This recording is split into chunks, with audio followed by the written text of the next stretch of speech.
Good morning. Good morning. Java Delight will uplift you. Stay tuned. The show is about to begin.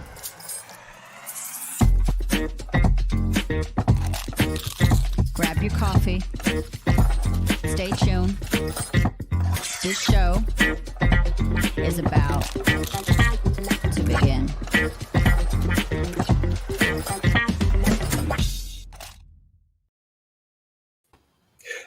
Good morning, ladies and gentlemen. My name is Brandon Croucher, and I am blessed to be sitting directly across from the world, directly one seat a world away from Miss Ilse. Good morning, the queen of the Delight Network. How are you today? I'm so good. I'm really, really good. And you? Being raw and honest, I'm here. I'm here because it was a very long weekend, and that's all I really want to say about it, because otherwise I'll probably end up crying again, and I don't want to. But I don't need to digress on that. I'm moving on and moving into the positive mindsets while I have a puppy that's attacking my feet underneath me. Pepper, shh. Ilse, what did you get into this weekend? I did as little as possible. It was the last couple of days of Mercury retrograde, and that is why energies and everything are all over the show. It's actually ending today, so energies will go back to normal. We'll be able to survive. It's the new, I'm lying, the full moon on Wednesday, which is for release. It is a full moon on Wednesday. Oh my God, I usually know that better. Like, I usually know that better. And I've got a request for everybody. So I'm going to put my email address in the comments. For the guys, I have a ritual on Monday with a qualified shaman and priest. And we do a full-blown, I don't know, a full moon ritual. I'll get back to you exactly what ritual it is, but it's for releasing. And I'm willing to hold space for all of you guys. If you can't, you can send me a list of everything that you want to release, but you need to go deep. This is deep. Release all the negative thoughts, everything that's bringing you down, all the things from the last full moon and retrograde, and everything just went haywire. There was so many ups and downs in this month, and we've got another 10 days, 2 days till the full moon, and then another 11 days in October. Then we've got 2 months, and the year is over in 2020.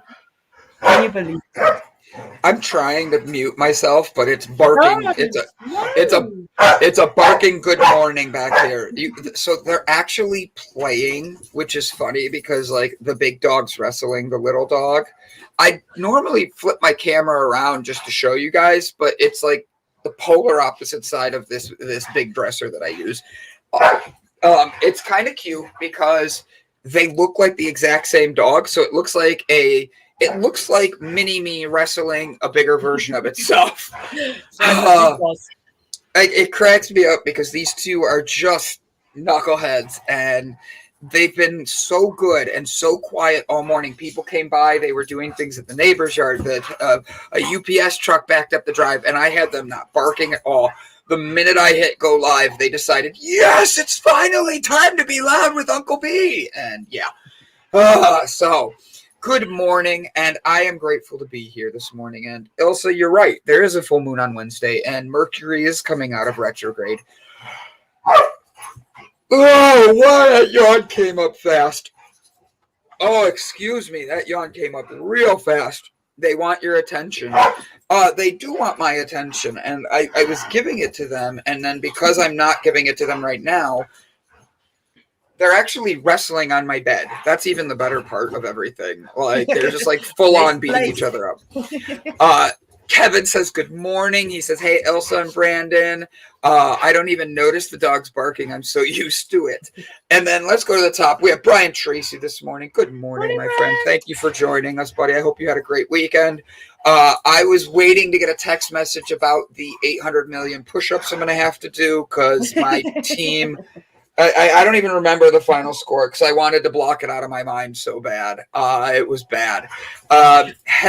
Hey, you lovely bunch of coconuts. I love it, Krista Wolf. Thank you. Shauna Jones, good morning, my love. Thank you so much for being here. We love dog hairs when we lay down. Oh, yeah. Oh, yeah. So I am excited to be here. I am grateful for everybody that's tuning in this morning. Oh, wow, we're at 363 subscribers, guys. Thank you, guys. Keep that up. Let's keep the good energy going towards that. This week is going to be a fun one. Today's guest is even going to be a fun one. I was reading into them a little bit before we got started. Ilse, what did you do this weekend that made yourself have a good weekend? Anything particularly fun? I watched. I tried to watch your movie, that Huey Halloween, and do you really want me to review that for you? Because the only thing that's funny is the lady's shirt. The rest of the stuff's so stupid. I hate it when he pulls his face and try and be funny and impersonate some dumb oak, and the jokes are so lame. I was like 10 minutes into this movie and I'm like, Brandon, it's like the Zoan. I hate that fucking movie. So, okay, I get... you're fine. It's 6 minutes in. It's fine. Wow, yeah, I know. Like, we broke the 10-minute mark. It's one of those things where you have to give it more time. Like, there's celebrities in there that have, like, hidden parts. Like, do you know who Shaquille O'Neal is? I've heard of him before. Okay, so probably will past him and not know it's him, but I know the name. You wouldn't know it's him, but you'd look up at him because he is like. So it is him. It's that big. He's a football player. He's like you. Basketball. He's got this deep voice. Yeah, basketball player with a voice. Yeah, he's 6 foot. He's 6'10", 300 pounds. He's huge. He's huge. But the funny thing is, he's in that movie, and like you said, he has that deep voice. He's like, I'm Shaq, you know? But like in the movie, he's a radio DJ, and he has a DJ voice, and it's like this. Thank you, ladies and gentlemen, for coming in. And then his wife comes out. Maybe I'll give it a second try. Okay, and then I'll come back. Shauna says, what movie? Shauna says, what movie? Huey Halloween. It's Adam Sandler's Halloween movie from last year. I thought it was hysterical, but it took me like a good 30 minutes of getting into the movie because I felt the same way you did at first. Hello! I went to Kathy's class last week. I have tomorrow to make it to Kathy's class. I'm actually checking out a new. I'm actually going to be at the new house for the show tomorrow, and I got the internet all hooked up. I was there this weekend. There's my positive for the weekend. That, and I had some things happen that I really felt I let some big things go, and because we're still in Mercury in retrograde, and just it felt like the weekend, just one thing after another, I literally started to, it just pulled me into a point where it was like, just, you know what? Let's make it a real record. Before 10 minutes, it got really fucking hard. This whole weekend, all I kept doing was telling myself, breathe, walk away. Breathe. And there's a point where you just hit that and you're just like, why the F am I doing this? Why is this like this? And then, yeah, but Huey Halloween was hysterical because they have these little things that come about. Like, you saw him have his water Wait till you see how much his water bottle helps him. You know where I got put off? You know where I got put off the movie, and I think that just threw me off, is where he like catches the eggs in his bottle, then shakes it, drinks it, and then pukes. And I'm like, that was so unnecessary. It wasn't even funny. No, that part was gross. Yes, and that stuff like that puts me off. That's why I don't watch Jackass, because I don't want to see jackasses putting things in their mouths and puking. I don't like. I hate that you use that because that's one of my analogies. Is I actually like Jackass as a show that growing up, I hate to use this sentence, but it's very relevant. I literally watched Jackass and realized I was doing that before they were famous. And like, I'm like, oh, he's jumping off of a roof onto a camel. I've done that. Not that exactly. I get the eating hot chilies and eating hot food and that. But when it gets to drinking your wee and eating your bowel movements and shit like that, and that's what they do. So it's like literally you watch, they've got all these amazing stunts and they're really funny and everything. And then you get to that and that's just like, shouldn't be done. It's not funny. I don't think it's funny when people eat shit and then puke. No. I agree with you on that. What fun is there in that? None. It's one of these things where I agree with you 100% on that. Like that's one of those where I'm like that's gross. Don't do it. I don't need to see someone vomiting. Yeah. No, because I want to vomit immediately. I can just hear the sound. I made the sound and I almost made myself throw up. I can't help. I don't help drunk friends. You want to puke? You puke by yourself. You want because I can't stand that smell. I stand like that and I want to puke next to them because I can't. That if the smell hits me and I'm just done. Let's just move on to it. All right, moving on. So I'm gonna bring Brett in because he's gonna help us with something, talking about how bad my Browns did yesterday, and I'm gonna make excuses for them. So, Brett, what was the final score of the Browns game? Because I know you looked it up and did the math already for me. Yes, the Browns were just amazing this weekend. Like, they shouldn't have even shown up for the game. Yep. I don't think they did. Like about 37-14. That's 23 points they lost by. Times 22 push-ups up a point. Basically 506 push-ups. Okay, so that is a crap load of push-ups. So, all right, hold on. Now, I said I'm going to make excuses. Hey, Mandy, good to see you, sweetie. So I said I'm going to make some excuses. So 506, but I didn't even do the math. I was so disappointed in my but we already came up with a plan because I'm not going to do 506, but I want to support you in doing this. So I'll do. We put them 100 a show. I'm fine with that. I will do 100 a show, 101 a show apparently, and then on the Friday I have to do 102. Awesome. Yeah, and I'll support you by watching you do it. I bet Brandon pukes. Oh man! So I've learned a lesson here. Brandon should never bet. No, in everything. I swear, look, you guys can laugh at me. I literally don't bet because every bet I've ever made, like for real, it either pans out astronomically awesome or unbelievably not. Unbelievably horrible. And I'm like, oh my God. Like the Browns. I've bet on the Browns. Every game I've ever bet on the Browns, they lose. Every game. And that's why I'm like, why am I doing this? It's because I wanted to have fun with this and thought my Browns are better than that. But I gotta make an excuse for my team, okay? Mercury retrograde. Mercury retrograde. Mercury retrograde. First off, the Browns, it's an open air stadium, so they just really pulled the mercury out of them, okay? Second. Wait, man, he's like, what? Weekend, jeez. Betting Brandon is my new Gamblers Anonymous, Gambleholics Anonymous chapter. I love it. What did I win? Mandy, you win watching me get my ass handed to me. All right, hold on. I gotta emphasize a few things. You have an offensive line. Our two all-star offensive linemen injured. You have running backs. Both are running backs that are leading the NFL and being the best rushing team in the NFL, injured. Our quarterback went down and injured his arm. Our defense is at least not showing up at all. And I can't make an excuse for them because they have almost everybody healthy on the defensive side. But it was just I watched this game and my heart was breaking throughout the game. And not good enough. Not good enough. Oh, Mandy. All right, Mandy. Mandy said if the Browns lose, I should challenge her. I should have to do a sing-off versus her. So Mandy and I What will are you gonna plan sing? this. I don't know. You're gonna sing?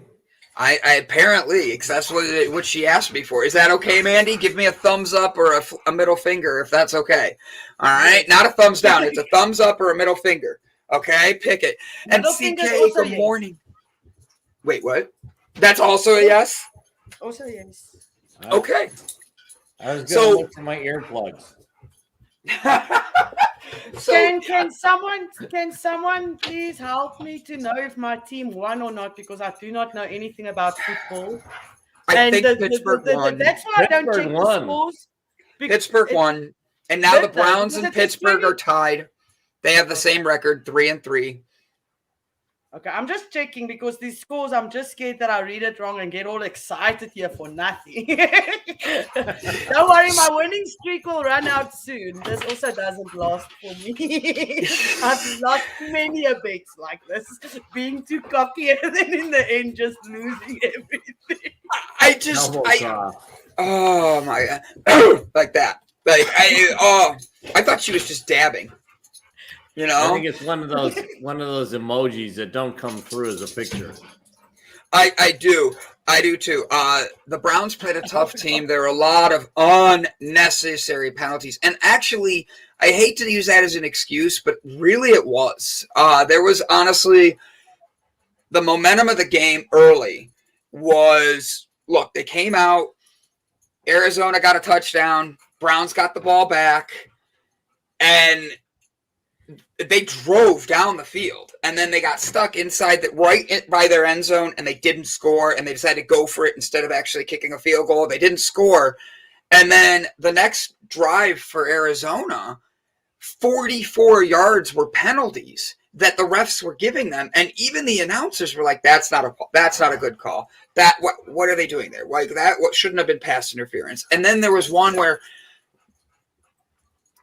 wanted to punch the refs because, like, I don't yell at the TV, and I was yelling at the TV for this one because you're not allowed to rough the quarterback.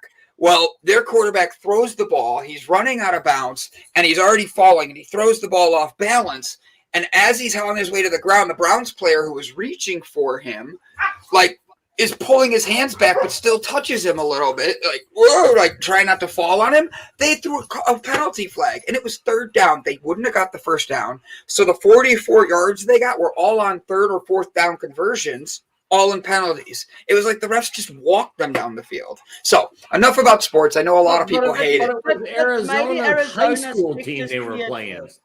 No, Arizona's 6-0. Don't even try. They're the only undefeated team, and they actually look good. And they made trades right before the Browns game that made them an even stronger team. So, like, next week, I feel bad for who they're playing, and I just look forward to them beating the pants off of Pittsburgh and the Ravens. When are they playing Pittsburgh? That's one that I'll have to see because they sound like the ones that needs to be beaten. Mandy says I either have to sing Love is a Battlefield or she gets to come on the show on Friday with us. So this is going to be interesting, guys. Like, we're going to have to pick which one it is. I have to think Love is a Battlefield. I don't know what song that is. All I hear. Blah, blah, blah. Pat Benatar, Love is a Battlefield. Give me part of it. Like, tell me something of it, and that way I'll start singing it. Love is a Battlefield. Doesn't Jordan Sparks sing that? Love is a battlefield. Like that. I had to think. I got it. Yeah, don't worry. In, I might be able to help you, but I don't. I'll sing it for you later. Don't you worry. I got you. I'll sing it. Pat Benatar. Pat Benatar got it. Britt Brett says she carved some pumpkins with the girls during the football game. And Shauna Jones says Pat Benatar. So, guys, let us know what you got into this weekend. Brett, how was your weekend, my friend? I know you were busy doing stuff. Tell everybody about it while I knock out 22 push-ups, and that way I only have 80 left today.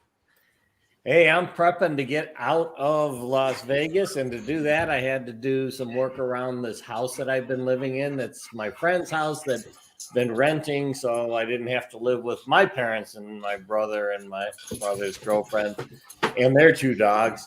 So I was actually putting brick all around the house and the sidewalk and kind of lining it so it makes it look nice and easier to maintain. I had to dig out a trench and bury a hose so that dogs wouldn't chew up the hose when I leave. So yeah, I've been doing more physical work, which is actually something I need to do anyhow, and see if I can work this keg down to a pony keg anyhow. The cake. Oh, look at that dog. Do a draft. Oh, isn't it cute? Yeah. This was the hardest set of 22 push-ups I could ever have done. I got 16 in before she decided that was the time to jump on my face. Gotta love you were down there for her. Oh, she did. She thought I was there to play with her. Look at this, love. Where's your bone? Go get your bone. Do you guys know that it's National No Beard Day and National Meatloaf Appreciation Day? No, it is not. Yes, it is. It's National Meatloaf Appreciation Day. So shouldn't we sing a Meatloaf song? Yeah, actually, we should. Oh. Uh-oh. Brett has something in mind. I'm scared what he's thinking. I was just thinking, Meatloaf's got some really long songs. I don't think They it's do. Meatloaf. But it's like up for its interpretation. We just use both. Meatloaf eating meatloaf. I worked until I got mandated until 1 a.m., then had to be back at work at 8:30 a.m. Oh, wow. I hated that. I hate when that happens. I've had that too. Mandy says hello to all her lovelies. And Brett, you are correct. I was being mauled. I had both of them mailing me with kisses. Mauling. They were both jumped on me. They were so excited to see I was doing push-ups. I think, hey. Sorry. They're wrestling literally under my feet now. Life is a lemon. And they say make lemonade with it, but the thing is, when you make tequila. Yeah, make tequila. That's funny. So what did? Now I'm tired because I only got 16 of my push-ups in. I couldn't even get to 22 because they were both like all over me. We wouldn't have known if you didn't tell us. So you're very honest. I can't lie. It's like all right, here's my thing. I can't lie. So people know this. So people challenge that on me by asking me to do things and pushing my courtesy buttons. Even when I say no.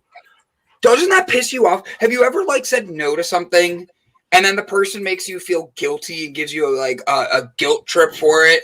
It's manipulation in a way, and it's one of these things where I just I feel compelled to always help people, and it just sucks. Always backfires. That's the thing that always backfires. Hey, Donna. I love it, Donna. Thank you so much. I love it. It's good to see you. We haven't seen you in a while. Brett says she had a photo shoot with my girls this weekend too. I did a bunch yesterday. Now I have to be honest. Brett sent me pictures when she took her daughter to the beach the one day. Okay, and it was pretty funny. These pictures were classic. They're one after another of her daughter making something in the sand. And then all of a sudden you see the wave coming in, but she doesn't see the wave coming in. And then all of a sudden you see the wave take away her picture and her face go, it's picture by picture, frame. It was hilarious. I was that was you could and make it one of those snapshot things, So funny as hell.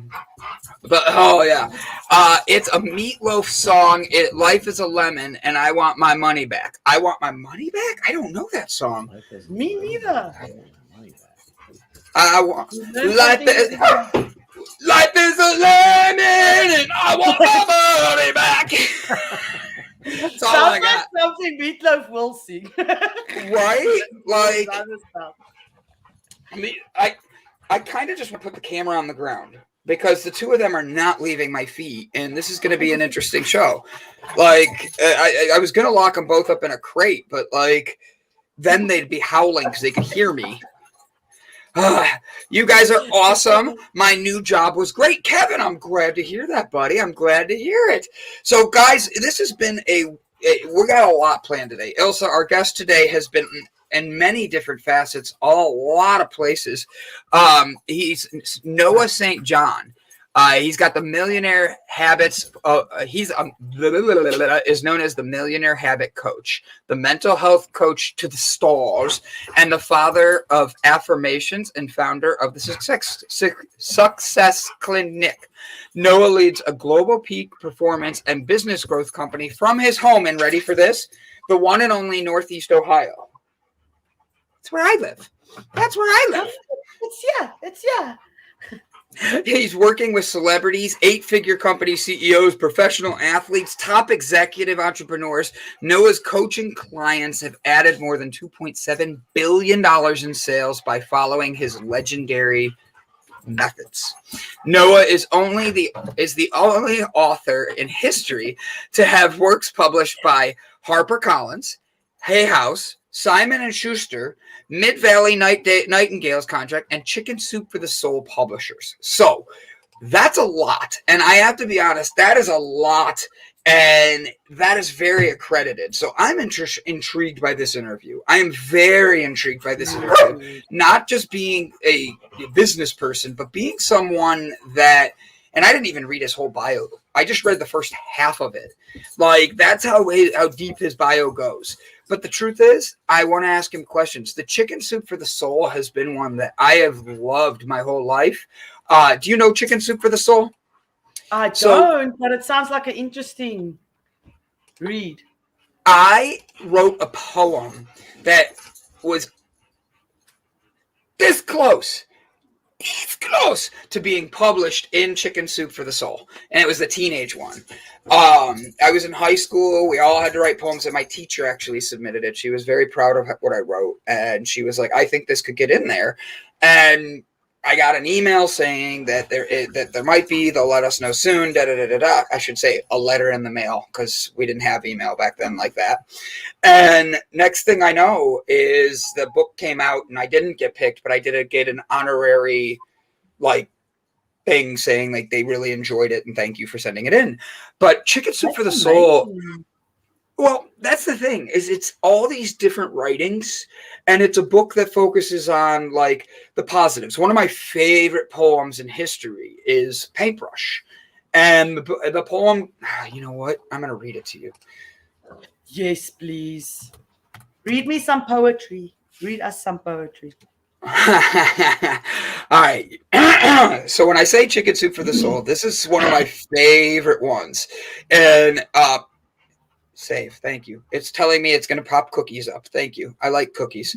I keep my paintbrush with me wherever I may go, in case I need a cover up so the real me does not show. I'm so afraid to show you me, afraid of what you'll do, that you might laugh or say mean things, and I'm afraid I might lose you. I'd like to remove all my paint coats to show you the real, true me. But I want you to try to understand. I need you to accept what you see. So if you'll be patient and close your eyes, I'll strip off the coats. I'm getting bitten in the thigh. I thought you always like tears. No, she just started like biting me because she wants to play. I strip off all my coats and real slow. Please understand how much it hurts to let the real me show. Now my coats are all stripped off. I feel naked, bare and cold. And if you still love me with all that you see, you are my friend, pure as gold. I need to save my paintbrush though and hold it in my hand. I want to keep it handy in case somebody doesn't understand. So please protect me, my dear friend, and thanks for loving me true. Please let me keep my paintbrush with me until I learn to love me too. That is beautiful. That is really, really beautiful. And I think everybody can resonate with that. I like that. That's and it's one of those poems where that's a lot of what Chicken Soup for the Soul is like. It's not just poems, it's stories, it's inspirations, it's very unique things that happened that connect you with people. And it shows how the world is actually a small, not a big place. That it's one of these that thank you guys. I appreciate that, everybody. It's one of these poems that when I was a kid, a teenager, I would read Chicken Soup, and it was one of the few books. It was that, Calvin and Hobbes, all school readings. I just despised. I don't know why. I just despised the school readings. I do them, but it would take me forever. And these were the things that I'd read for Brandon, and these were the things that I would read for myself to be letting go and just if I have to read, this is what I want to read. My poem, Spark Light, Spark Bright. I wish I may, I wish I might. Hold on, I got to read you this. Right? I got to do this correct because I was reading it ahead and I read the end before I got to it. My poem. Spark light, spark bright. I wish I may, I wish I might start my bike on first kick tonight. His books are like 200 and 300 pages. I have trouble writing 2 pages. That's awesome. Isn't that a motorbike's pledge? It is. It is a motorbike pledge. And it's Uncle Bob's poem. He's like, I picture Bob just like doing his like own thing, and he's like doing his. I love my family. I turned the notifications off and they started a new group chat, and now they're all texting again, and it's blowing up over my screen, and I'm like, get the like. Well, I don't have family messaging me, but the couple that do have my number, when they ever reach out, I don't see the message until a couple of days later because it's like archived and muted and everything. So it doesn't even give me a notification. I'm like so not into family. Family is important, and I always try to remind myself that they're living their own lives, and like I know you, Ilse. And I'm going to use you and Brett. I've known Brett for a little over a year now. I've known you for 6 months, let's say. And it's hard being a working dad, hey? I'm just going to keep my working dad. She's like digging at the carpet and trying to like break things and stuff. So I'm just going to hold her right now. But the thing is, like, Brett, block him. But that's it. I'm kidding. No. Because like I'm kidding. I have to be honest. Here's the thing. It's one of those things where you have to be able to separate it. I've known Brett for a year, and he knows some of the goods and the bads. He's seen me take some big steps in my life, and he's seen me take some big hits, and that's in just a year. And the thing that's interesting is with family, I have 38 years of annoying my parents. So like that 1 year that Brett's seen, imagine having me be your kid and seeing it for 38 years, almost 39 now. And Ilse, you and I can look over things because I'm still like your friend, and I still got to know you, and I still do the show with you. But it's only been 6 months. We're still creating new boundaries with each other and understanding each other. With family, those boundaries have been broken in so many different ways, in so many different areas that, like, when we look back at it, it's like my dad. I love my dad, but he doesn't react the way I like to react to things. He barks right away. He doesn't talk about things. And it's one of those things where the other day, that's why my weekend was long, I got yelled at. Oh, that sounded like I barked. I got yelled at by him, and I go, all right, I got to go. And it was for no reason whatsoever. And then he turns around and calls me 5 minutes later. And this is where I know things are why I've been able to do much better is he called back and apologized to tell me he didn't mean to come across like that. He didn't realize that's what he was doing. Is this really the necessity? Really? This is the area we play today, guys? Like, I'm sorry, guys. I really am. Like, Mom decided to volunteer for... I love my mom. She's doing something nice. She went out and volunteered. She's making lunches at a homeless shelter for 500 people. They do this every single day. It's not Miss Krista's, I know, but that would take her a long time to get to.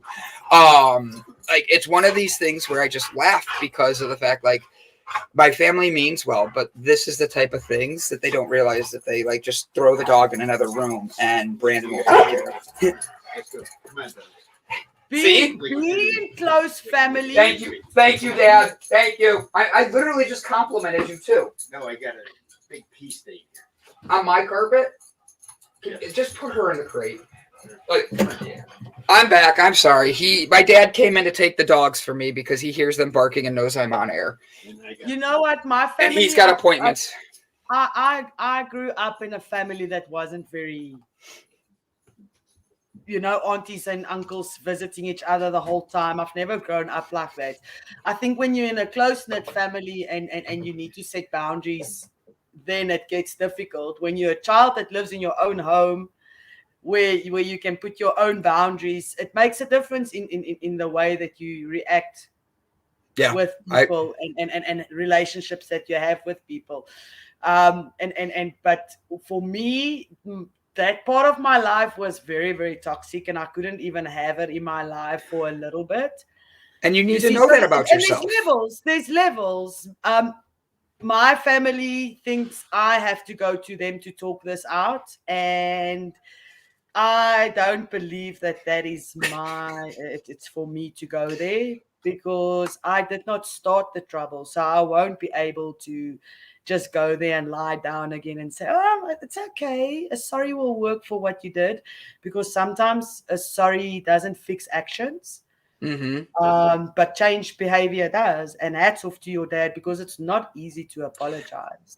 It's not. And I have to be honest, he's done a lot of growth lately, and it's been interesting to see. My dad has a car that he's taken care of. And when I say taken care of, it's his baby, and he doesn't like do handiwork on it, but he spent a lot of money on it, so he likes to keep it clean. Well, apparently a chipmunk pissed off the dog and ate the bulldog we have. He ate the bumper of my dad's nice car, and he didn't get mad. I give my dad a lot of credit, because that could have been something that anybody would have been like, what the and like gotten so mad, and he didn't. He was disappointed. He was angry. And like he wanted the best for the dog, but he was very angry that this dog would do that. And he was like, all right, I got to figure something else out. I got to move the car somewhere. I got to put it in the garage or something different, because this dog just, Exactly. That's their nature. It's their nature not their nature to bite things, but puppies and dogs bite things.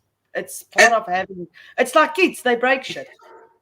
They bite things, but the dogs don't usually chew on bumpers of cars. Like, when I say chewed on bumpers of the bumper of his car, also, like, his teeth marks were in this deep.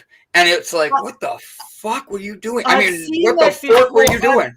I've seen that before. I had two Staffordshire Terriers, Staffies. And they did the same. They ate a whole van's bumper and light, the wires that makes the light work. They pulled out that whole harness. So that is not a pretty sight when your dog's getting your stuff. Right? It's one of those things where it's just like, oh my God. Disappointment is worse than getting yelled at. Honestly, I agree. When you tell someone I'm just disappointed, it hurts more. And it really does. Sometimes the boundaries needed to be physical. Excuse me. That's why I moved out of my house. I love my parents, but it's much easier to love them from afar and choose when we are together. I agree. He was trying to get a chipmunk protecting Dad's car. That's what we told him. That's exactly what we told him. And it really was a chipmunk, because my brother-in-law has a truck that he bought that's in the backyard. He bought this big truck 3 years ago, and it was meant to be for moving things around and all that.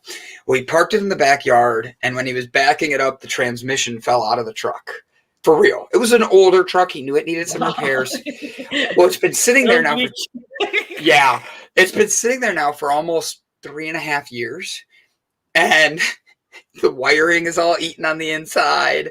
The car doesn't start anymore. The truck doesn't start anymore. Like, there's just so many things with it, and it's just like, I bet they lived in that. And then when they got tired of it, they started going over to the other cars. But since my mom and I drive, they went after the nice car. They're like, oh, look at the wires in this car. We're eating good. They went from eating like McDonald's to eating filet mignon, like of cars. Like that was. I got a funny one for you. So yesterday, my mom goes, hey, your dad wants to watch the Browns game with you. What snacks would you like? I'm like, oh my gosh. I so would love a brie cheese. Like, I love brie cheese. When it's warm, you dip the crackers in and all that. So I was doing my diamond dots I was telling you about. We're not going to get into how far I've gotten. I've spent almost 14 hours on this thing. I watched the entire Browns game. And then as I was looking at it, I'm like, I don't feel I've gotten anything done. Like, it's that big of a project. And I'm like, all right, take pride in what the sections you have gotten done, Brandon. So exactly. I did, because you can see that it's coming together, but it's like a big project.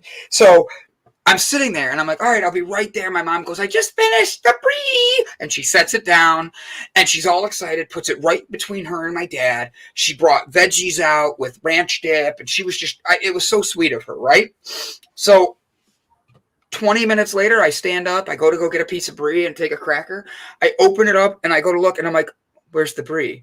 And they both look at me and go, oh, sorry. They ate all of it. I didn't even get one piece. They told me there was a piece left. And then they're like, oh, yeah, there's one piece left. And I'm like, all right, let me just put this one last dot on. And then I stand up to go over there and they're like, oh, sorry. Because they were watching the game and not really talking to me. I'm like, oh, I want to die. Like, all I wanted was my brie. Don't worry, you can get brie next Sunday. Just make sure you eat immediately then. The Browns actually play on Thursday this week. Wow, that's sooner, so you can have your brie sooner. I think I'm going to have my own brie. I'm going to put it in a piece of bread and call it my brie grilled cheese, like grilled brie cheese. Stop talking about food, please. I have vowed to, well, not vowed because that sounds so dramatic. I have decided to fast for today, tomorrow, and Wednesday, because after our ritual we usually have a feast of healthy food. So me and my tribe, my sisters, we are fasting. We are getting rid of all the last little bit of negative stuff before the full moon. All right, and the full moon is Wednesday. Yes. So only water and tea. It's been a long day because I'm hungry. I almost had a cookie. I was standing here. Brent says he can't get into the show because I think his cookies get deleted. And I'm like, gee whiz, now I'm in the mood for a cookie. So I walk over to the cupboard, take out the cookies, and I'm like, oh, I'm not allowed to have a cookie. And I put it back. I'm like, short-term memory loss. I already forgot. When you name food, I'm like, oh, yeah, I'm eating. So wait, you're not eating at all until the full moon? Nothing. If you can control your hunger and you can control your sexuality or your sexual powers, you can control literally anything. I'm going to make a comment here. You're Two more than welcome comments. Okay, thank you. One, I eat a lot. Like, I shock people with how much I can put in. Like my buddy. Like the other day I went to breakfast and I didn't tell the person I was eating breakfast with that I literally ate right before that I ate 3 waffles, like mini waffles, you know, the ones like that big, not that big, and 2 eggs. And then when I met them, because we were just catching up and all that, I ate a whole lot more. Let's just say that. And I eat a lot. And then I put so much energy into this and so much energy into all my work. And yeah, like if eating is a thing, I don't know. I could probably fast 12 hours a day. I don't think I could do a whole 24. Like, and I'm not even being mean like that. Like, my body would just, you'd see me show up. If I started to go today, because I haven't eaten yet today, this is what I've done today, is my water. But if I turn around and I go, all right, I'm not going to eat until the full moon on Wednesday, Ilse, tomorrow on air, I'm going to be like leaning on the wall going, Ilse, you need to take the show. The thing is, my eating habits have got a lot to do with my emotional stability. If I am happy, I like eating. I like eating. I'm a happy person. Don't fall over. I like eating. So when I'm happy, I like sitting around and feasting with people and eating, and I'll eat a lot because I do eat a lot. But when I'm sad or I'm just in a whole different way, my eating habits are the first thing to suffer when my emotions are all over the place. So that's how you get bad eating habits, because there was a while that my kids actually begged me to eat. Like, literally come, you have to eat. And they bring food. When I was going through the divorce and the custody cases and all that, it affected me so much that I couldn't eat. My kids actually tried to force me to eat. So I know how to be hungry. I know how to regulate that and not. I also think my eating's part of my mental illness, the ups and the downs. Mm-hmm. And I say that because of the fact, like, there's times where I would go and I wouldn't eat at all, like you're saying, and I wouldn't even notice I wasn't eating. And the one day I was working and there was a full moon is on Wednesday. No, I was gonna say. I was like, the full moon's on Wednesday. I was like, I just looked it up behind the scenes here because I was like, I know that I usually love to look out at the moon. I got binoculars and I look at the moon. The moon is so beautiful. Mm-hmm. And it's really a powerful planet. Well, all of the planets are, but it's a powerful. It is. It creates the waves. It creates yeah, the moon is very powerful. Like that because you've got so much water in your body, so it affects you. Hey, Dave. I love that we both had the same reaction. I right away. What's up, Dave? It was 90% last night. That's what she said. And so, really, Elsa, you're just gonna go, yeah? Did you hear what I said? Brett knows what she's saying. It's 90%. I said that's what she said. Oh, okay. And then you. I'm sorry. That's why I'm like, wow, that joke went way over the heads. And it's funny, it's not supposed to, because my son usually says that. Like, you'll say something to you and he goes, oh, that's what she says. Saw it from E-Garden. I don't know what E-Garden is. My garden? Maybe My Garden last night. Honestly, Mandy, I don't know if the moon. Still big. It's still big? Yes, it's still, because it's gradually going into the full moon. So as Brett says, it's about 90%. So tonight it will be a little bit further, but tomorrow it will be at its peak. Oh, not tomorrow, Wednesday. Wednesday, it's the full moon, and then it goes down again. Shauna Jones and I are the same way. Shauna Jones and I are the same way. I'm so busy. There's times I don't eat for 2 days, but as soon as I slow down, I'll eat everything. And then Britt Bratt's being so nice. She's like, it might have looked full, but it wasn't full. I promise. It's one of those. And I actually have my tarot card reading and Reiki session set for this Tuesday. So I will be looking at it this Tuesday, and tomorrow night's at 99%. I'm guaranteeing she's on Google right now looking it up. So I'm going to look up and read the rest of our bio for our guest today. I really hope he shows up because he really does have a pretty good sized following. He's written #1 selling books. He answered back on the email, so I'm sure you'll be there. He did, and I'm excited that he's going to be here because he's also from Northeast Ohio, and I should probably be doing push-ups because I've only gotten 16 in so far today. I better drop and do like 30 really quick. Noah's mission is to eliminate the not-enoughness from the world, and he is intentional. You want to do push-ups, then I read. Yeah, that's better. Okay, so let's see where we are. It's such a long bio. Where did you finish? You finished at that you Noah's can see. mission. Noah's Yep. mission is to eliminate not-enoughness from the world, and he is internationally recognized for his signature coaching services, facilitating workshops at companies and institutions across the globe and appearing on over 1,000 media outlets, including ABC, NBC, CBS, Fox, the Hallmark Channel, NPR, Parade Success, Entrepreneurs on Fire, the Jenny McCarthy Show, Los Angeles Business Journal, Entrepreneur, Selling Power, and the Huffington Post. It's going to be a great episode. That's not part of it, but it's going to be a great episode. Where are we now? 22, 23, 24, 25. 24. I did 24, so that way I'm at 40.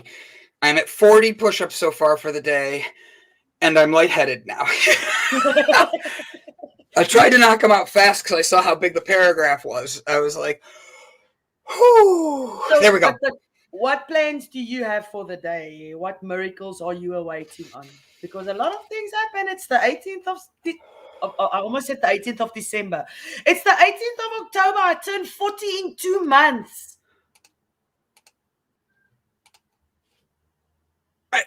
You're turning 40? Yes, I'm turning 40.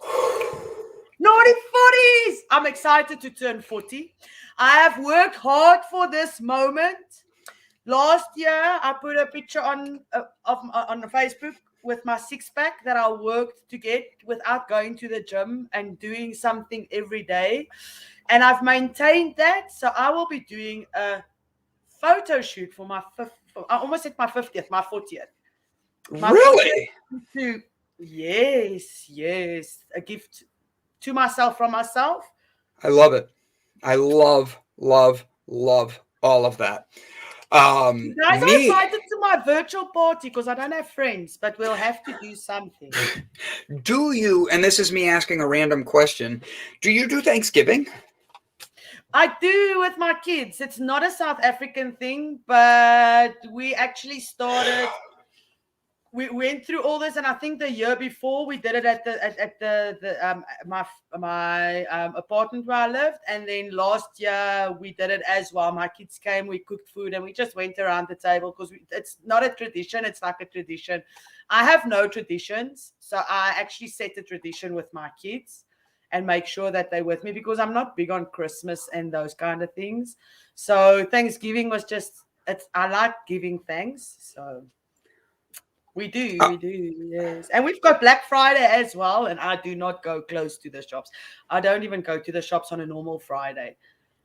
So this is interesting. General Colin Powell died at 84. He died of complications of COVID. His family made sure in the statement, adding in that he had been vaccinated. So just a little it's interesting to me that the family is pointing it out. Like, they're looking at, because Colin Powell's been in politics. He's been known. He is a name that is known. And Brett's looking at me. Pull yourself in, Brett, if I'm saying anything wrong. Okay, good. So, oh, damn. You were almost out of that one. I was so close. I think I might do 20 more push-ups really quick. Wiley, yes, quick, go. Give me a second. I just did 24. I'm not that in shape yet. Go ahead. Don't fade. Come. No, it was interesting. I was just kind of looking at stuff that was out on the news, and I saw that he died, which is like kind of crazy because I remember him so much from being in the military and so forth, and then to see that he died and that they actually wanted to make sure that they knew that it didn't come out as he died of complications from COVID, like most headlines come out, but they acknowledged that he also had been vaccinated. So I think this is, not so much a statement of COVID or non-COVID as much as a recognition that, he's a great leader. I think he got tied into the politics beyond where he really thrived, and I think that there was definitely some some political stuff that happened in his career that maybe I'm assuming he didn't really endorse as much as he had to, because he was part of the administration. That was kind of the disagreement between Colin Powell and General Schwarzkopf during Desert Storm 2, or Desert Storm 1, I should say. So that was really, I feel it because he was a great leader. Do you Sorry, I'm reading all the that, comments and ignoring you. No. Do you think this is what I want to ask? Is there any, because I haven't Googled or what, but is there any statistics to show how many people have died of COVID after getting the vaccination, or have they not done that research yet? Well, there's a few things that are weird about that. One is sometimes they're not even acknowledging whether the person had been vaccinated or not when they die of COVID related things. Technically they really should, but I have read that they're not. So I'm not sure how valid the statistics are one way or the other right now, but I think more and more of this is happening. That's why there's such a close eye on what's going on in Israel and places that are very highly vaccinated, to see what's happening in terms of the rates. And, I follow people that are not traditional in terms of their I shouldn't say not traditional. They don't follow the narrative. And they said, you're going to continue to see this grow. But I heard something or saw something on TikTok, and because I'm into energies and frequencies and all that, it's something that just resonates for me. So that is something that I'm into. And this person actually said that COVID is a low vibration illness. So anybody that's in a low vibration, it will vibrate into your life. But if you're in a high vibration, then you don't even acknowledge it or show any fear of it, it will not affect you the way it does the negative people or the people that live in fear because of that. Well, that's absolutely because right. death It's is just inevitable. like, If you die from COVID, or if you die from a car that drives over you, if it's your time, it's your time. If your body can't handle it, it's your time. Doesn't matter what's going to happen to you or how many injections you take. Well, and it's just like cancer. If people tell people that they only have 3 months to live or 6 months to Which live, they shouldn't. the chances are that if they believe it, that's about how long they're going to live. If they don't believe it, they tend to live much longer than the expiration date that doctors gave them. But I think that's everything. Like when you hear something, it goes into your head. If you believe it, it sticks. That vibration. It's that vibration. And like Ilse and I've done before, the vibrating babies. We don't shake them, we vibrate them. They love that stuff. That babies love being like vibrated like that. Like that's one of our special tricks.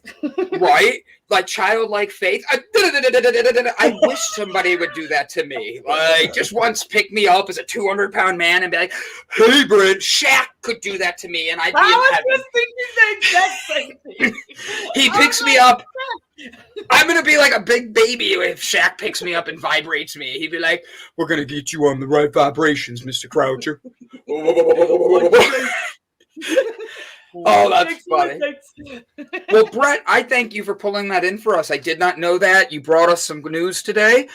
William Shatner, by the way, I did do a little research. He was okay afterwards, but he did tell Jeff Bezos straight to the point.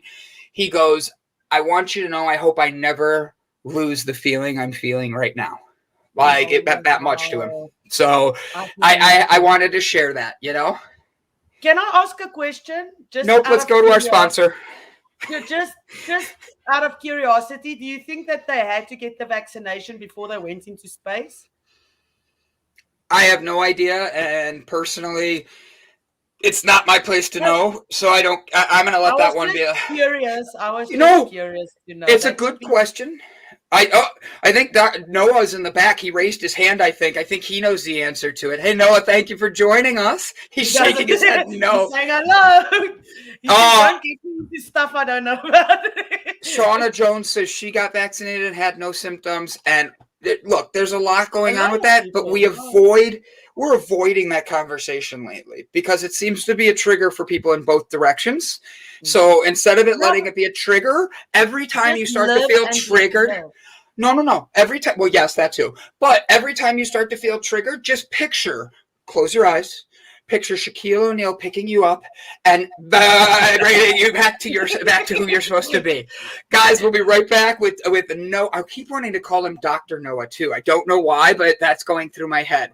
So we'll be right back with Dr. Noah right after this. Boop. Hi, my name is Brandon, and over the past year, the Delight Cafe team and I have traveled across the U.S. researching this rapidly growing industry of CBD products. What we have found throughout the industry were products that were inconsistent in dosage and used ingredients that weren't even lab tested. Products with chalky textures, bitter aftertaste, and worst of all, confusion among the CBD consumers. That's why we created Delight Cafe. A 15 milligram lab-tested, all-natural, water-soluble hemp CBD powder pack. It's odorless, colorless, and tasteless. Add it to your favorite drink of choice, wherever, whenever, on the go. Quickly find your calm, your balance, and your delight when you need it most.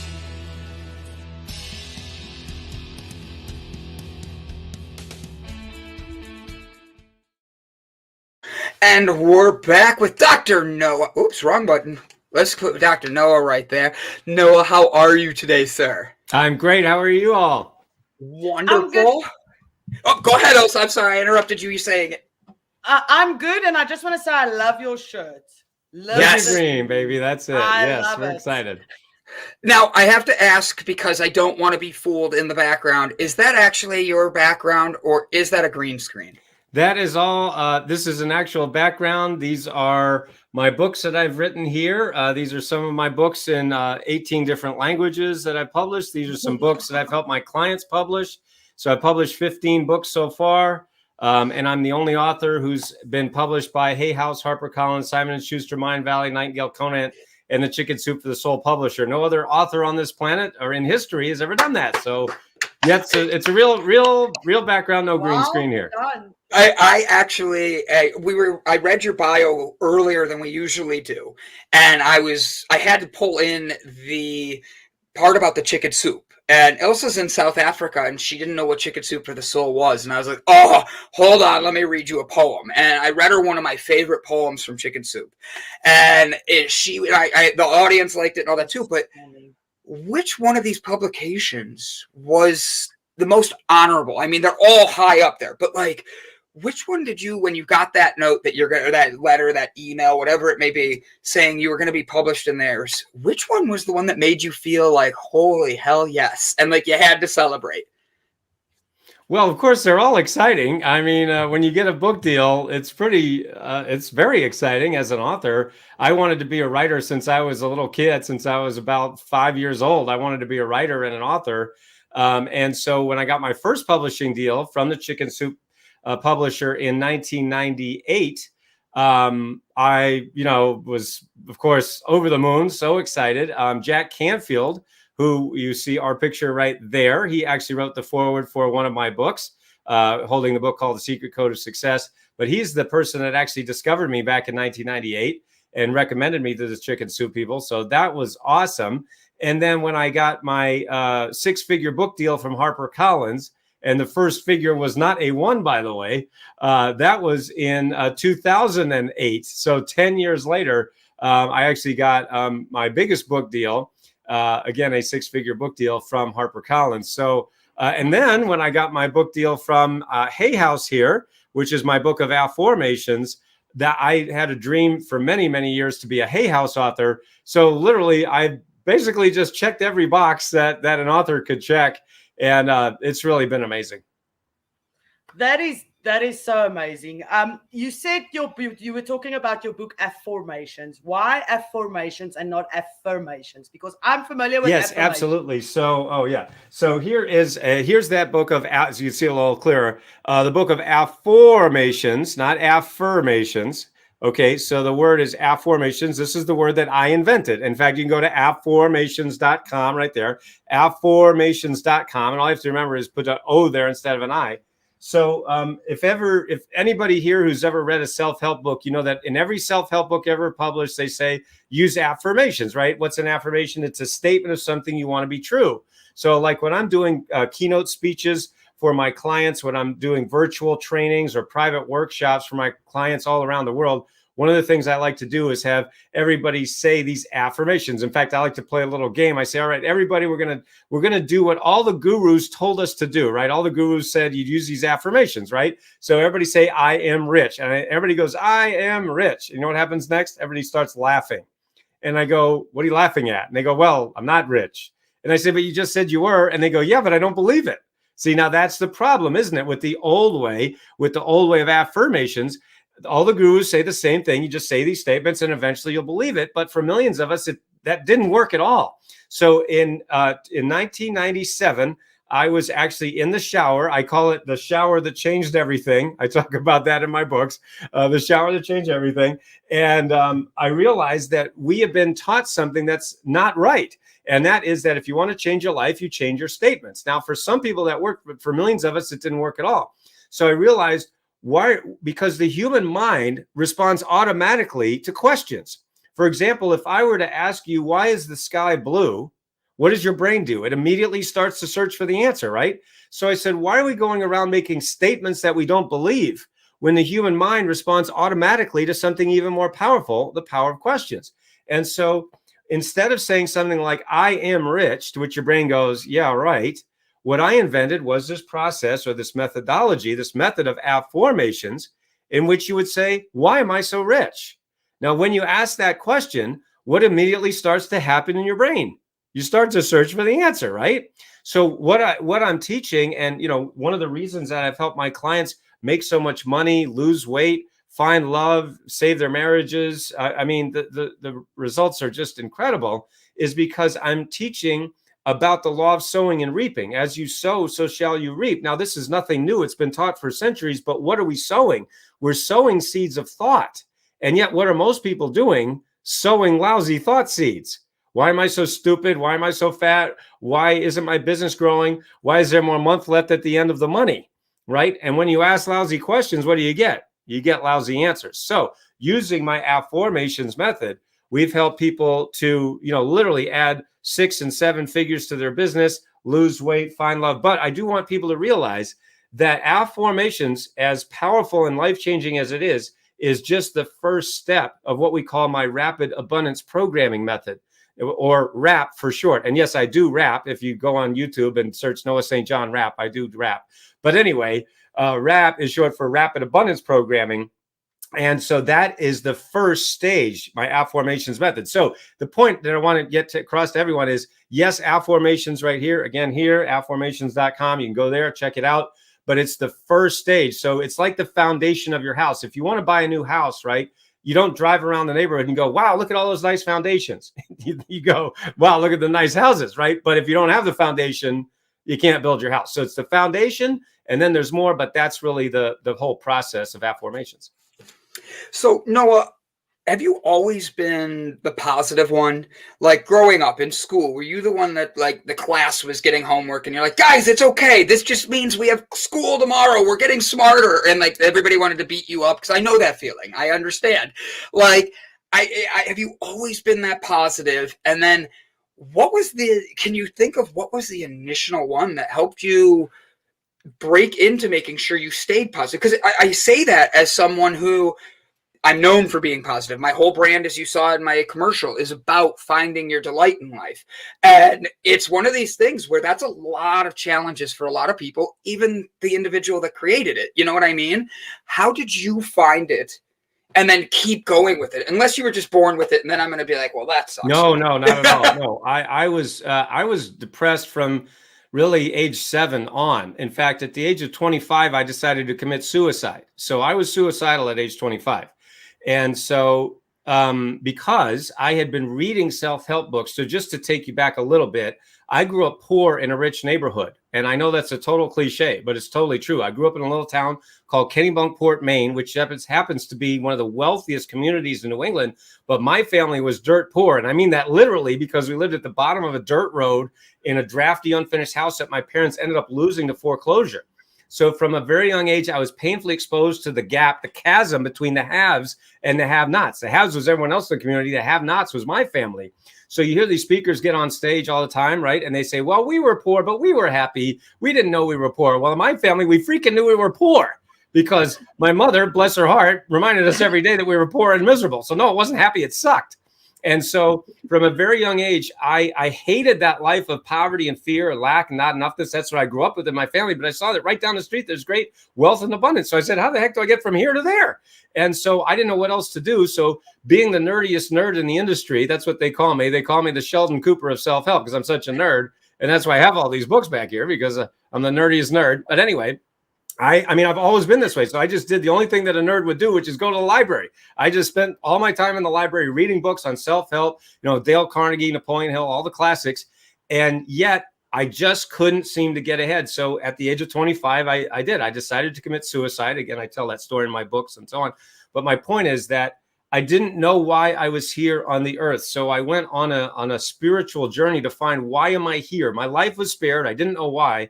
So why am I here? What is my purpose? And then finally in 1997, when I had the epiphany that changed my life, the shower that changed everything. And then I also had another epiphany when I realized why so many smart, creative, talented people are holding themselves back from the level of success that they're capable of. And that's when I discovered and named the condition that I call success anorexia. Success anorexia is actually a condition that no one had ever talked about before. And I'm the discoverer of that, if you will. And that's what, really all these books that I've written here are really about this one subject. Why so many smart, creative, talented people are, number one, holding themselves back from success. And number two, why so many highly successful people are so unhappy.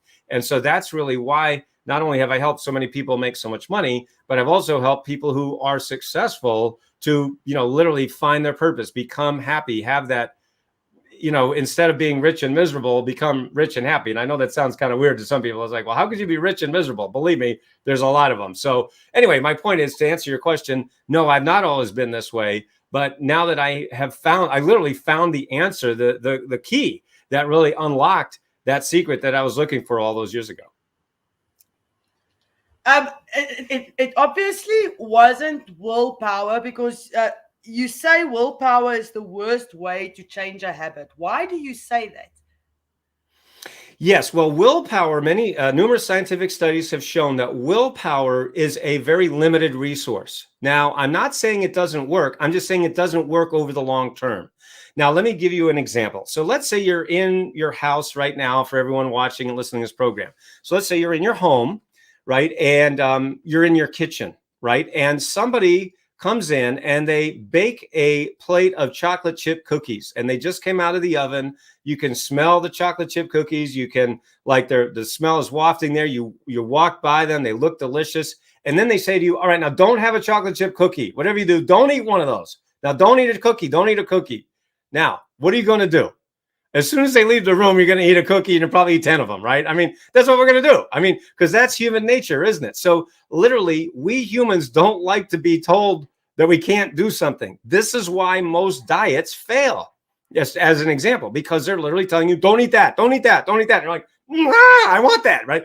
And it's the same thing, right? So when we're trying to change a habit, it is the worst way to change a habit. I'm not saying it, again, I'm not saying it doesn't work. I'm just saying it doesn't work long term. It can only work really for a very short amount of time. And so that's why, in my programs, in my books, like, for example, this is a book that your audience can actually get for free. It's called Get Rid of Your Head Trash About Money. And you can get this at sendmeabooknoah.com. Very easy to remember. Sendmeabooknoah.com, and I will send you a book. So the book is free. We just ask you to cover the shipping. Again, the book is called Get Rid of Your Head Trash About Money. The website, sendmeabooknoah.com, and it's free. Just cover the shipping. Anyway, so what I show in that book and in my other online programs and coaching is what a habit actually is. So once you understand what a habit actually is, the 5 stages of a habit, which is the cue, routine, the reward, the craving, and the belief. Once you understand those stages, then you go, oh, I actually literally don't have to use willpower. I'll give you another example. I was told by someone who I can't call a friend, but let's just call him a colleague. He said, Noah, you need to lose about 25 pounds. Now, I thought that was kind of mean, really. But I'm like, really? So I was offended at first, angry. But then I was like, I looked in the mirror and I said, you know what? He's sort of right. I don't think 25 pounds. I think that's a little excessive. But I think I could lose a few pounds, a few lbs there and, get back in shape. Because actually, I just moved into this house and I've been really enjoying it and, just kind of sitting around, not doing any exercising at all. So I realized that, I could take that and either get angry or get offended, or I could use that as fuel. And that's what I decided to do. So now when I'm exercising, that is my fuel. That's what I call my why-to. My why-to is to say, listen, it's not because what this guy said. It's because I made a decision that I want to look better. I want to feel better. I want to have those 6-pack abs like I used to. Again, I just kind of let it go. And of course, my wife is excited. She loves seeing the new body, and that gives me more energy. See, so that, you see what I mean? That is the kind of thing that is not willpower. Because do I like exercising? Not really, but I like the effects of it. I like the results of it. And so that's what I focus on. That's just a simple example of something you can do to change a habit very quickly and, frankly, very easily. See, I actually am a Browns fan. And I bet the audience all the time that if the Browns win, the point differential. So if the Browns win, the audience has to do 22 push-ups for every point the Browns win by. Unfortunately, since we've started doing this betting, the Browns have lost the last 2 in a row. And today, I have to do this week 506 push-ups on air. Right. I'm at 60 today. So if you see me just drop down when you're answering a question, know that I'm just getting my next round of 20 push-ups in. Like it's not me being rude. It's me trying to make sure I live up to the bet. But you mentioned Napoleon Hill. Yeah. Everybody jumps to his book, Think and Grow Rich. Wait, no, that's nope, that is Napoleon Hill. Oh, you're right. I was thinking of the other one, Rich Dad, Poor Dad. That went through my head right when I said it. But Think and Grow Rich. Have you read Outwitting the Devil? No, I have not. No. It's one of his books, and it was locked up for decades. His family, and then when his family passed away, they found it in the safe, and they published it in 2011. And it's exactly what you're talking about, and the devil inside, and talking to you, ask the devil questions, to outwit the devil. So I love how you didn't even read that book, and you're like, guys, let me teach you something. That's phenomenal. So I want to know, with you being in, your website has celebrities. You've been all over the world and all that. You've seen great things, and you've seen people with wealth. You've seen people in poor. Why care for humanity during such a horrible time in society? And I don't mean that as a bad way. I mean that as in, like, there's a lot of anger out there. There's a lot of animosity and confusion. And you're still putting out, guys, believe in yourself. See that there's a difference and change. Like see who you can, the best you could be. Why do that during such an anxious time? Well, when is a better time to do it than such an anxious time? I mean, when would there be a better time? This is the time that humanity needs us more than ever. So when I was a kid growing up, my favorite series was Cosmos with Carl Sagan. I mean, I watched that show. I have it on DVD. That was my favorite show growing up. And the last episode of that series, that famous series, Cosmos, starring Carl Sagan, was Who Speaks for Earth? Now, it's pretty obvious that we humans, sadly, or unfortunately, depending on how you look at it, we're it. I mean, this is it for Earth. Okay, we are it. We are the last stand. And as far as we know, this is it for the universe. This is the only place, this planet Earth, this very fragile planet Earth, that life can exist or does exist. And certainly for us humans, this is it for us. All right. Elon Musk is not going to save us, guys. Not happening. Okay. As great as he is, he's not saving us. He's a great guy, but no. Mars is about 200 years out. Let's just be blunt. It's about 200 years out. So my point is, I know that I won't be here, however long I'm here. I could die tomorrow. I could be here another 50 years. Nobody knows.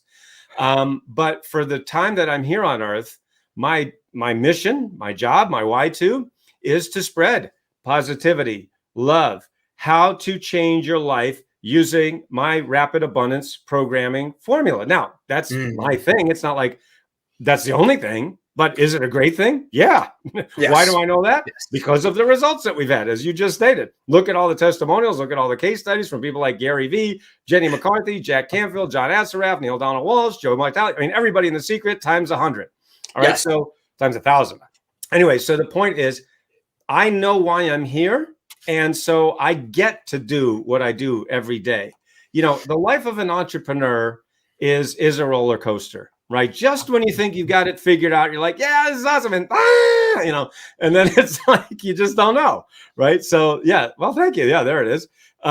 Yes, I've been quite a few places. As you can Look see. at that's the first thing I did is when I was scrolling, I'm like, oh my God. So you were in Beachbody. Is that when you first started being like, all right, I got to work out? Was that one of your friends that made you feel like you got to work out and lose the weight? No. They were very nice. I've done training for, because Beachbody has also a network marketing arm to it. So I've done training for their network marketing arm.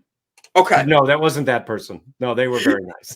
That was more of a joke than anything. I know. No, I just want to be clear. It wasn't them. You're good. Now, I have to ask, because this is fun for me. You said we're not going to make it to Mars.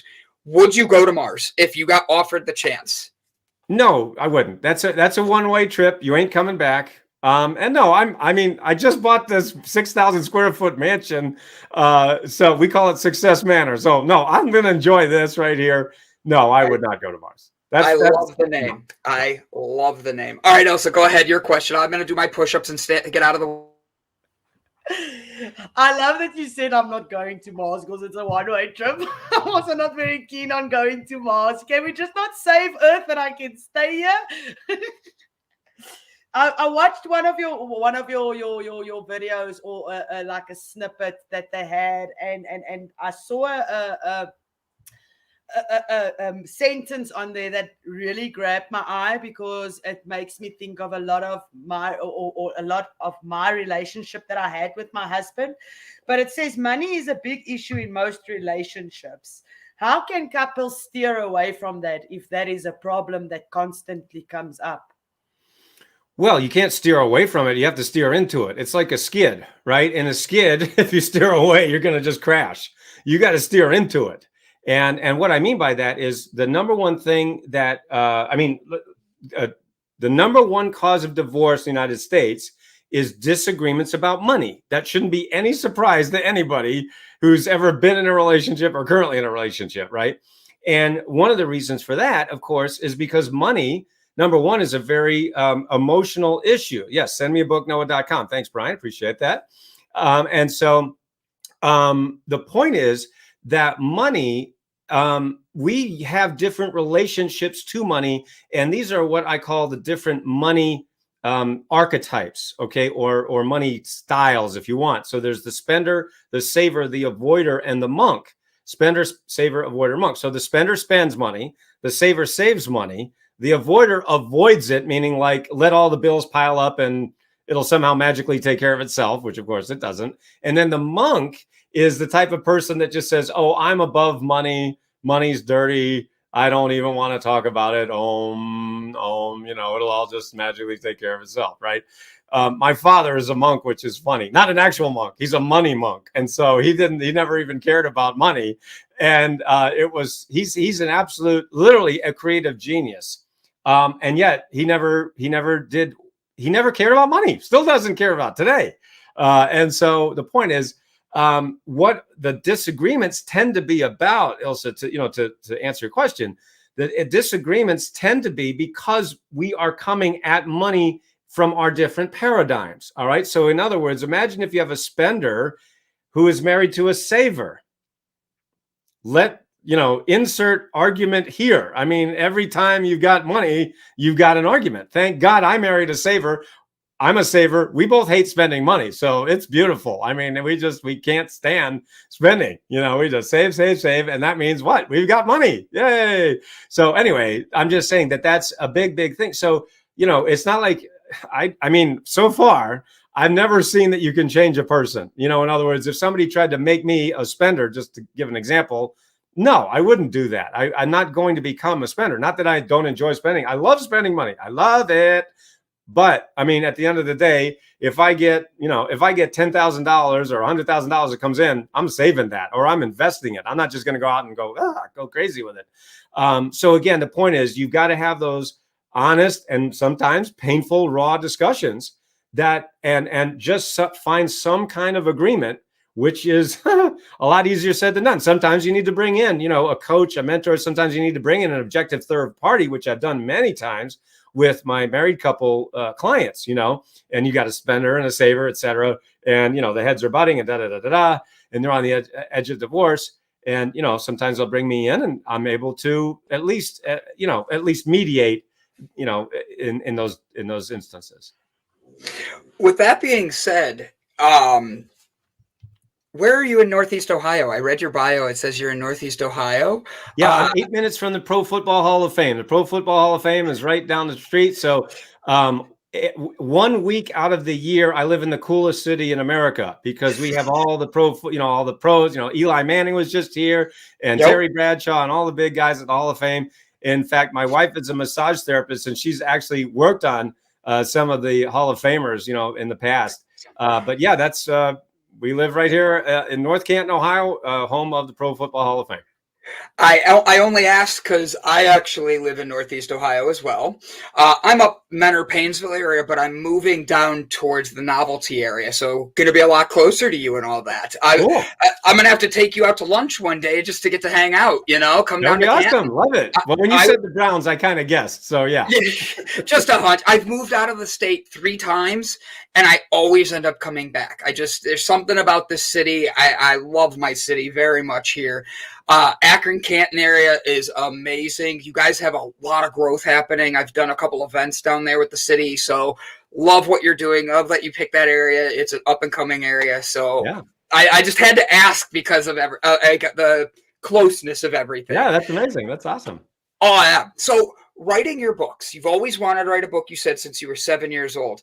Did you have any books that were a challenge for you to write? Like it became hard to write because maybe it was too meaningful to you. It became close to you, or maybe it just didn't come out the way you wanted. Have you ever had those struggles, and how did you get through it?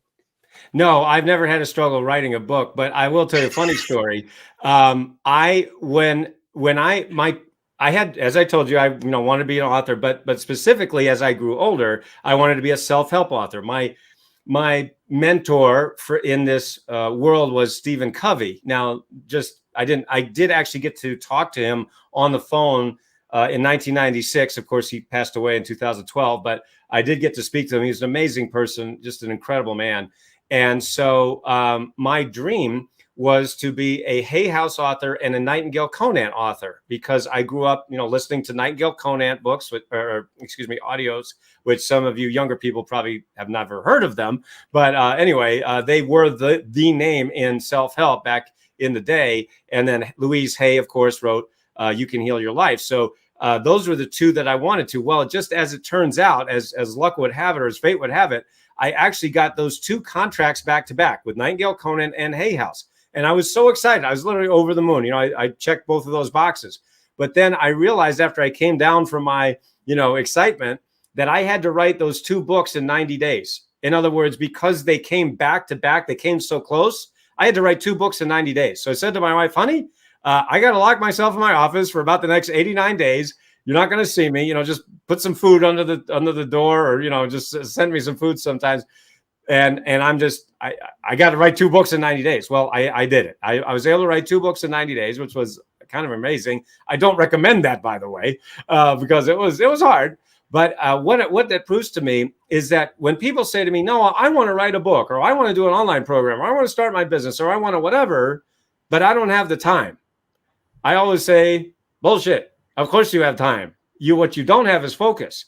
And the reason you don't have focus is because you don't have a why to. This is what I've been teaching for 25 years. Once you find your why to, you find so one of the phrases that I'm known for is when you find the why, you find the way. When you find the why, you find the way. I'll give you another example of that. Back in 2006, I had been in a very, very destructive, very abusive relationship. And I stayed in that relationship for 4.5 years, which was really dumb, very, very stupid. But I didn't have any belief in myself. I was very down on myself during that time frame. Anyway, when I got out of that relationship, I was $40,000 in debt, and I ended up working out of my parents' basement. I had to move back in with my parents, and I was at the age of 40. And that was really, really awful. That was humiliating. It was embarrassing. It was terrible. And I said, what am I going to do to get out of this lousy situation? And I realized that if you keep doing the same thing, you're going to keep getting the same result. So that's when I realized that I had to hire my first real business coach. I hired, because prior to that, I was like piecemealing it together, and I had never really hired a business coach. I was doing it all by myself, and it didn't work. And so I realized I've got to hire a business coach. And that business coach was very, very expensive. And I was $40,000 in debt. But you know what? I found the way because I had the why. When you find the why, you find the way. And after that, that's when my whole life changed. And that's when I, got out of debt, became 100% debt free. I moved here to Ohio in 2007, and I met my beautiful wife here. I actually became a best-selling author for the first time. I took us on a honeymoon to the Caribbean and Barbados. So I literally went from basement to bestseller to Barbados in 24 months, using the system that I now teach to my clients. And so the lesson for everyone watching and listening is when you find the why, you find the way. You literally just rambled my whole life in front of me, leaving a relationship, being 40, not having a job. Why am I doing this? Because I want to help people with my experiences that I went through. So I found the how or the why, and I'm busy working on the how. But I read some, sorry, I must, my English leaves me every now and then I just have to focus my mind. That's what I wanted to ask you. How did you keep yourself focused and in a room for, let's say, 89 days to write those 2 books? Because somewhere along the way you must have gone, what have I gotten myself into? Yeah. Well, I mean, that's the funny thing is I had these written signed contracts and I didn't want to be in breach of contract. And so what that was an outside force. Okay. So for everyone watching, the lesson is this: when you are trying to reach your goals, right, there are 2 forces at work. There's the driving force of our desire and the restraining force of fear. Okay. Now I want you, and this is what I do with my clients. It's like driving a car. All right. So if you're in your car, you have the driving force of your foot on the gas and the restraining force of your foot on the brake, right? Those are the 2 forces at work in your car. So I want you to imagine that you have a destination. All right. So let's just say you want to go from your home down the street to the grocery store. All right. So here's what you don't do. You don't get in your car, drive to the grocery store, then go to the grocery store, walk around for an hour, leave, and come home. That wouldn't make any sense, would it? That would be like, why did you do that? Right? Also, you wouldn't just get in your car, drive around in circles for a while, and then come home. That doesn't make any sense either. But see, that's what happens with millions and millions of people. Number one, they don't know why they're going to where they're going. And number 2, they don't have a destination in the first place. Right? That's called driving around in circles, which millions of people are doing. The second is you go to the grocery store and you don't know why you're there. Right? So that's why it's really important when you go to the grocery store, you know why you're going. Well, I need milk, eggs, bread, and cheese. Okay, that's what I'm going there for. I have a purpose. I have what I call a why to. Right? That's your why to. My why to is going to here doing this thing. So what is it in your business? What is it in your life? What is it in your relationships? Right? What is it in your health? Right? Where is it in your life where your beliefs, where your habits don't affect you? Well, there's no place your habits don't affect you. There's no place your beliefs don't affect you. So that's why I call it your head trash. This head trash is what is keeping so many people stuck, meaning they are literally driving down the road of life with 1 foot on the brake. So imagine if you're driving down the road, you know where your destination is and you know why you want to get there, but you have one foot on the brake at the same time you have your foot on the gas. How long is it going to take you to reach your goal? Well, it's going to take you forever. You may never get there. And yet you're using all of this time, money, and energy. So here's what happens in this industry. And I want to point this out to everyone watching. This is so crucially important. I want people to get this. So guru number one comes up to you and they say, hey, you know why you're not reaching your goals? You need to put a better type of gas in your car. This gas isn't good enough. Put this really expensive gas in. So you go to the gas station, you put expensive gas in, but you're still doing the same habit. So you get the same result. Guru number two comes along and they say, you know why you're not reaching your goals? You need to get a new set of tires. These tires aren't good enough. Use these really expensive tires. So you go to the tire store, you buy these really expensive tires, you put them on, you get back in your car, you're doing the same habit, you still get the same result. Guru number three comes along and they say, you know what you need? You need a new car. This car isn't good enough. Get this really expensive sports car. And you're like, all right. I mean, I kind of like my car. I didn't really think I need to get a new car, but you buy a really expensive sports car. You're spending more money. You get back in the car. You're still doing the same habit and you still get the same result. So by now you're very frustrated. You spend all this money and time and effort and you're still not getting what you want. So here's what I do. I come in and I say, did you know you have your foot on the brake? And they're like, no. And I say, did you know if you get your foot off the brake, you can actually reach your goals a lot faster? And you're like, really? Yeah. So just do these few simple things. Just do these few, things we talk about, and you can get your foot off the brake. Not only that, you'll reach your goals a lot faster, easier, and a lot less time and effort. And they go, where do I sign up? Okay. That's what it is in this industry. We've got a lot of people out there, gurus, who are saying, get new gas, buy new tires, buy a new car. You don't need it. You do not need it. What you do need, however, is to take out your head trash. Your head trash is that fear, that foot on the brake. And if you go to my website, as you mentioned, Brandon, when you go to my website or anybody, when you go to the website, you'll see that is exactly why my clients have literally, and one of the things we talk about now is I help people make more in 12 weeks than they made in the previous 12 months. Because think about this. Just think about it again. If you just simply get your foot off the brake, aren't you going to reach your goals faster? I'll give you a quick example. We had one client named Sheila. She was making $5,000 a month. She was working really, really hard. She was a self-employed business owner, entrepreneur, making $5,000 a month. She spent tens of thousands of dollars on everything else out there, all the gurus, and she was still, $5,000 a month. Now that's not bad, but she knew she could do a lot better. She hired me as her coach. I worked with her for about 12 weeks. In that 12 weeks, she went from making $5,000 a month to making $75,000 a month. $5,000 a month to $75,000 a month in 12 weeks. And you go, well, that's impossible. Watch the video. It's right there. These are real people, real stories. And she actually says on the video, you can watch this for yourself. Noah, I'm working less to make $75,000 a month than I was to make $5,000 a month. And when you look at it in this way, even though it sounds impossible to some people, you go, well, that's not possible. It is totally possible once you get your foot off the brake. If you stop stopping yourself from success, doesn't it just make perfect sense? It does. It does. And Panda, I appreciate the idea here, but I don't think that's what Noah's going for. Don't just take your foot off the brake, go through the grocery store and grab what you need. Good way of trying working it there. I appreciate that. Appreciate it. On your website, you have the 10 most popular topics for media. One of the things we do here is on Mondays, we talk about mental health. And the one that caught my attention right off the bat was how to turn a bad day around in 7 minutes or less. Would you mind teaching us a little bit about that today for the people about with mental health issues wanting to turn their day around? Yes, absolutely. I'm so glad you brought that up. Great point. Okay, so think about what a bad day is. All right, let's just analyze it. What's a bad day? It's a day you think is bad. There is no such thing as a bad day. It's your perception. Every day is a day here on earth. You're alive. You're breathing. You get to see, hear, feel. I mean, we exist. Okay, you're here. There's a lot of people that aren't here. All right. So if we just start with that one thing. All right. So that's number one. Number two is, why is it a bad day to you? Well, it's because you're focusing on what you don't have. Right now, isn't it easy for all of us to focus on what we don't have?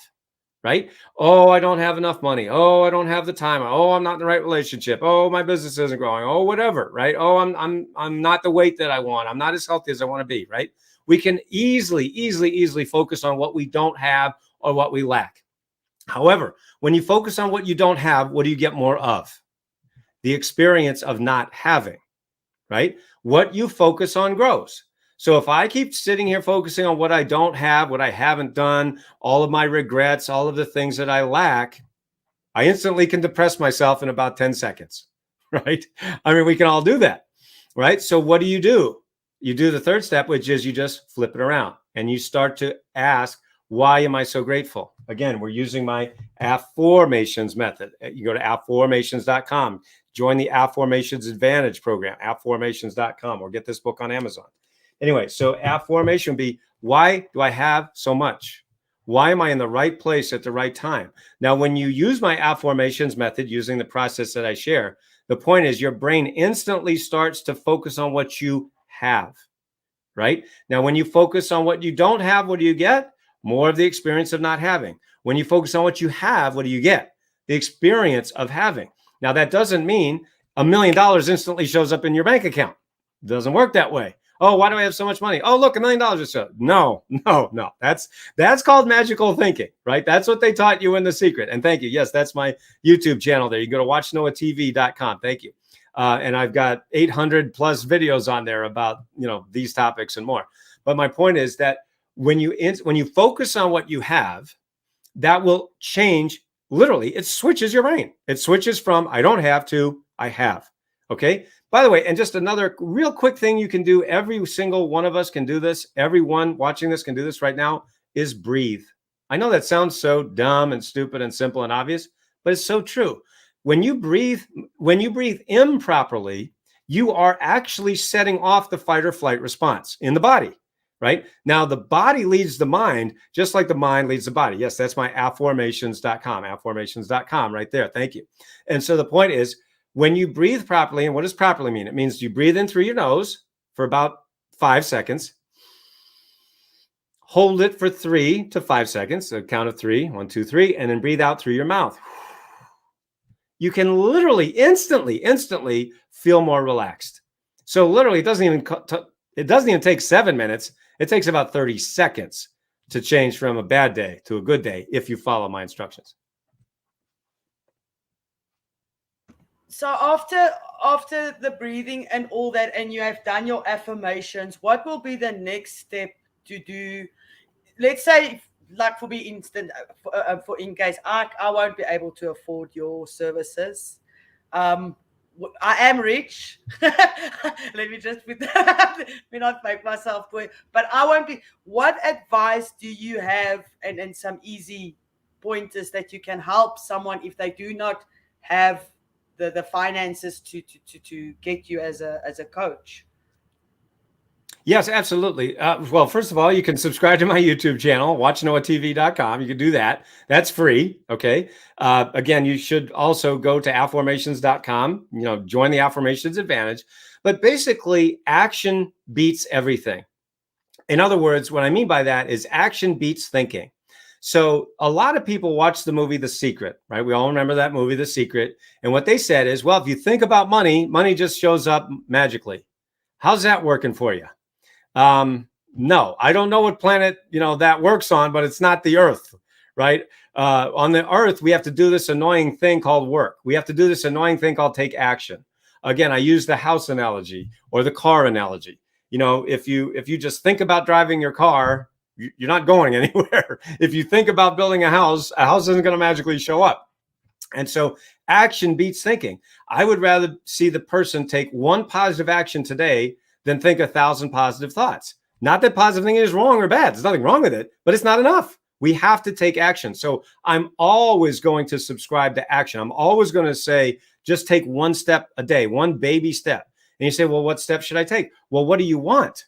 Right? We always go back to what do you want? A lot of people say, no, I want to, write and publish books like you do, like you help your clients do. I want to have an online course, or I want to sell online courses like you do. I want to be a coach like you are, or whatever it is. I want to do network marketing or real estate or Bitcoin or crypto or whatever. It doesn't matter what it is.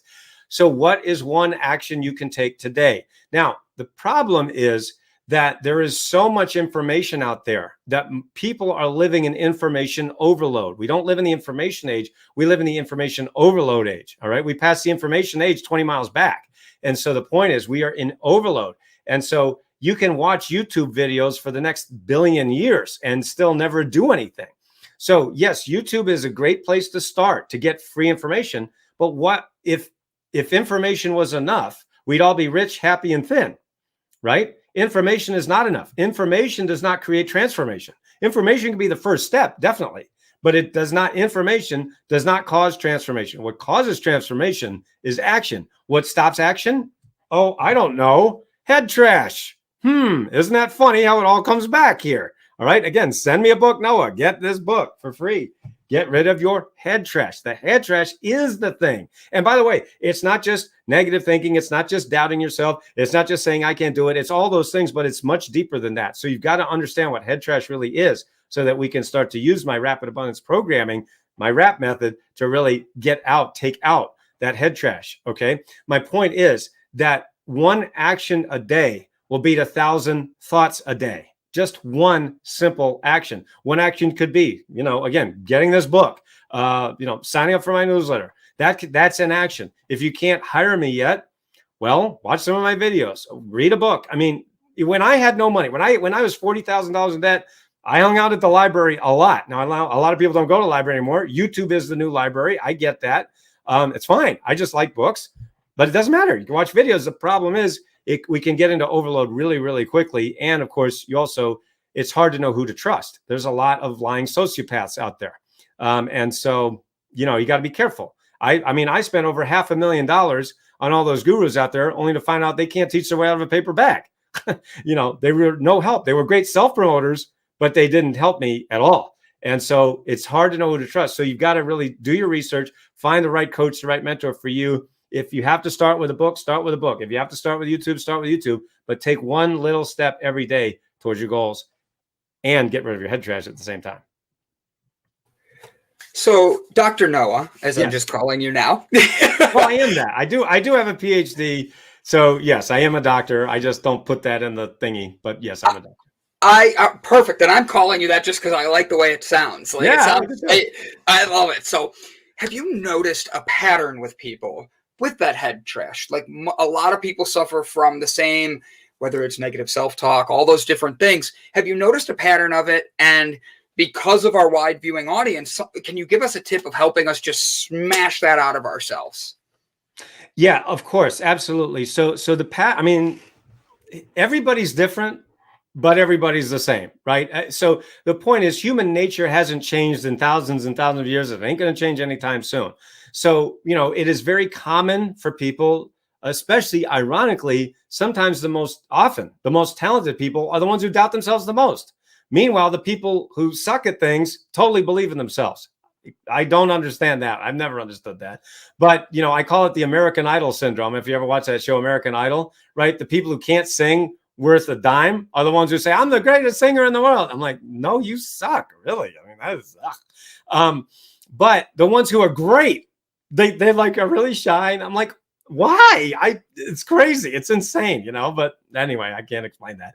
Anyway, my point is, so for those of you watching, if you're feeling, a lot of self-doubt, a lot of, I can't do it, or I'm not good enough, know that you're probably really good. Right. But you just need an objective third party, right? A coach, a mentor, somebody to literally believe in you, sometimes even before you believe in yourself. That's one of the things that I've done for my clients like Sheila. I'll give you another great example. I was speaking at a seminar in Los Angeles, and a man came up to me.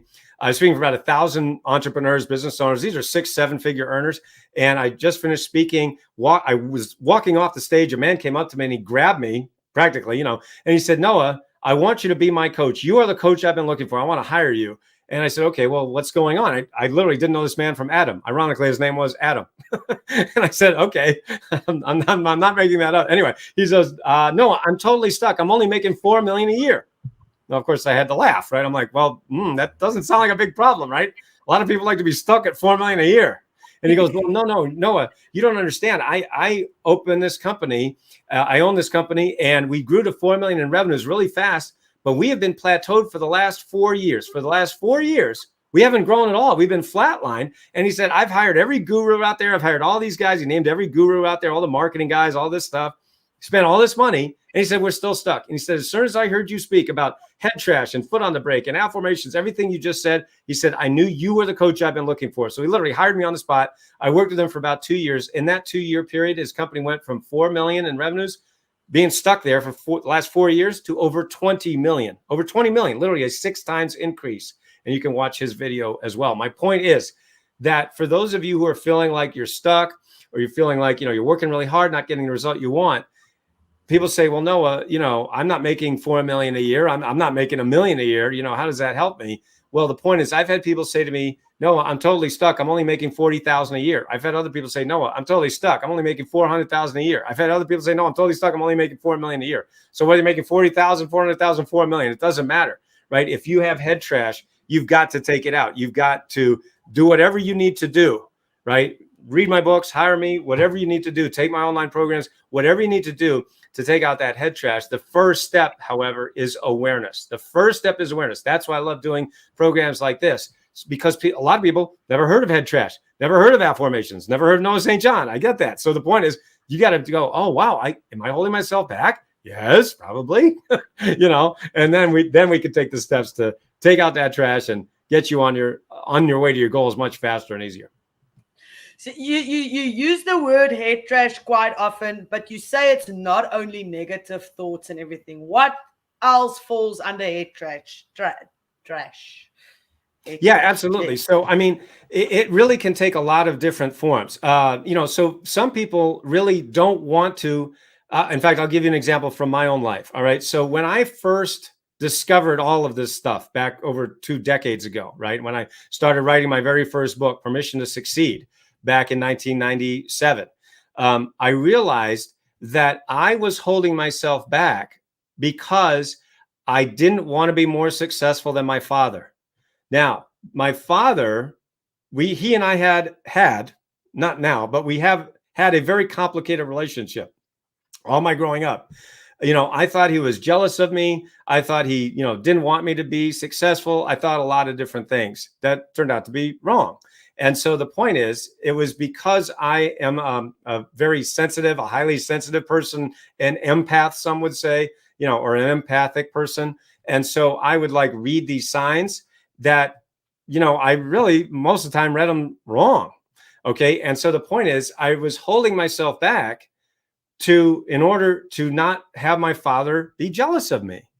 And so when I realized that, I actually called up my father and I said, Dad, would it be okay if I was more successful than you? And you know what he said? He said, of course, I want you to be more successful than me. And we had a really, really nice talk about that. And since I've shared that story in my first book called Permission to Succeed, I've had thousands of people from around the world tell me that story changed their lives because they had a similar relationship with their father or their mother. And meaning they were unknowingly, unconsciously holding themselves back from success. Now, here's what I want people to realize. Nobody wakes up in the morning and says, wow, this looks like a beautiful day. The birds are singing, the sun is shining. You know what? I think I'll hold myself back from success today. Right? That would be insane. No one would ever do that. Why? Because that's a conscious thought. Right? And so the human mind is like an iceberg. There's only 5% that's above the surface at the conscious level. The vast 95% is in the subconscious below the surface. So all those years that I was holding myself back, that I was suicidal, I didn't know what I was doing or why. So I didn't have a conscious thought. Conscious, another word for conscious is choice. When you have a conscious thought, that means you have a choice about it.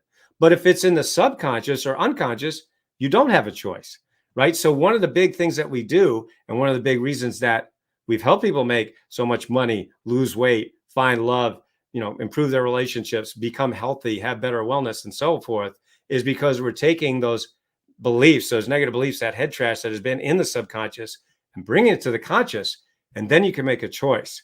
And that's one of the reasons why we help people make more in 12 weeks than they have in the last 12 months, because for really their whole life, they've been unknowingly, unwittingly, unconsciously holding themselves back. So once you become conscious, you can make a transformation, and that's when your life starts to change very, very quickly. Dr. Noah, this has been, I have to say, what a way to start the week. Like, for real. You came in and you didn't just hit a home run. You, like, hit a grand slam with nobody on base. Like, for real. I don't know how you did it. But, like, you have Dr. Noah, and he's also a saint. So realize Mother Teresa is one of those people that he looked up to as a child, and look what happened, you know? The way we end every show is we actually speak a positive affirmation out into the world. And I'm going to have Ilse go first today, then I'll go. And then you're going to be able to close the show up by telling everybody to get their shit together and how. So, Ilse, show us how it's done. And then please stick around after the show. We want to just do a quick, like, back and forth. Just thank you for being here to take a thing. So, Ilse, take us out, my sweetie. Our South African queen. It's Monday. Okay, so my Monday is almost over. It's 6 p.m, but you guys are only starting. And energies and everything, sometimes life gets too much, and I had a rough morning. I won't say a rough morning, but I just had an off little morning, and I actually wrote down something, and the thing is, it's my negative thoughts that got me down, and I actually wrote here that the only way I can silence my negative thoughts is by just showing up and doing what my thoughts are telling me that I am not worthy of doing. And that is what I do when I come on the show, and when I spend my time with you guys. You have a huge impact on my life. Today I just want to say, even if you only breathe or only got out of bed, it's still, as Dr. Noah said, it's still a positive action. Always just take a positive action. I've got today's card that says serve the community, and it says ask how you can serve the community rather than asking how the community can serve you. When you use your calling to make a difference in the community, opportunities to create abundance will emerge in your life. Again, why are we so amazing? Because we are unique. You guys must have a wonderful, wonderful Monday, and we see you tomorrow. Ilse pulls that card, and the first thing that runs through my head is, how can we in our community be able to, with this Delight Cafe that we've built, where people can come with who they are and feel comfortable and open up, how can we keep opening up to you? How are we able to serve our community? How are we able to make a difference? Because showing up is one thing, but connecting you with the individuals that want to help you influence your world, being able to change those things, that's all essential. And you can ask Ilse. Hey, you can ask Brett. 5 minutes before the show, I was here and I was full of tears. I had a really long weekend and I was down on myself. And the truth be told, I didn't want to go on, but I told them, don't worry, I'm going to. I'm going to take a couple big, deep breaths. I was laying in bed for about 2 hours today, just breathing and telling myself over and over, it's going to be okay. You are not the responsibilities for the ones that put that on you. You are better than what these words have been said. You know who you are. Believe in yourself. And for me, I'm learning that, and having someone come on like Dr. St. Noah is, it shows that we're doing the right thing. And it doesn't even just hit me, it hits everybody. It shows you that we're waking up, we're joining, you're going to bed like Ilse or getting ready for dinner. You're able to get that community of love, respect, and care for one another. And I just want to thank everybody for showing up today. And above all else, I want to thank Dr. Noah for not just starting our week on fire, but you sparked this week, the middle of the month. We have a full moon coming up, as we like to talk about on here and all that. And you got us all going. And that light from the moon is going to shine all over the world. Let's look at that together this week and know that is our light. And Dr. Noah is one of the ones that helped us spark that to keep going. Thank you guys for being here. And I'm thrilled to be here. It's been a pleasure and an honor. And I just want to remind everybody to, again, visit afformations.com and send me a book, noah.com. We've got lots of free resources for you. And I just want to say that I want to give you 5 words that really changed my life many years ago, over a quarter century ago. And that is, give yourself permission to succeed. Give yourself permission to succeed, because when you give yourself permission to succeed, that means you will give others that same permission. And that is how we can raise the consciousness of the earth. And together, working together, we can really change the world.